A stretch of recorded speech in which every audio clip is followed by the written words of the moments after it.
भाडं तर काय येत नाही पण करून टाकले आता इथे लोकेशनवर पोहोचून. तर मला अगोदरच्या क्लिपमध्ये दाखवलं मी. तर फायनली अनलोडिंग ट्रिप झाली आहे तर नाश्ता तर करणं आहेच. तर चलो मित्रांनो, अनलोडिंग झाली, पेमेंट झाला. कस्टमरनी 200-300 रुपये एक्स्ट्रा दिले आपल्याला, टोटल दिले 1500 रुपये.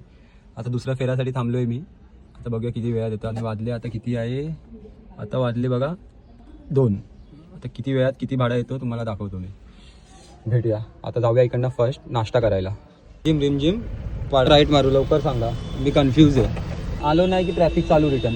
आता चाललंय.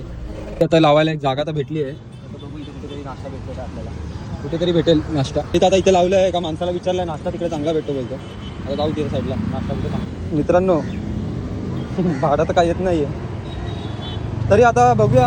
आता एक अर्धा 1 तास वेट करून बघेल, त्यानंतर मी इकडनं निघणार. कारण की मला गाडीचं पण काम करायचं आहे. गाडीमधनं खूप व्हायब्रेशनचा आवाज येतो आहे, माझ्या जामच आवाज येतो आहे. तर ते पण नीट करून घेतो, कारण की गाडी आपल्याला लांब लांब रूटिंग जायला भेटत नाही, त्यामुळे लांब लांब जायचं असतो आपल्याला. आवाज नाही येतो तुमचा? ओके. काय माहिती पण माणूस काहीतरी बोलतो. त्याला खायचा द्वारका समोसा आणि एक पाण्याची बॉटल घेतो. जास्त काय नको खायला आपल्याला. मित्रांनो नाश्ता झाला आहे. मित्रांनो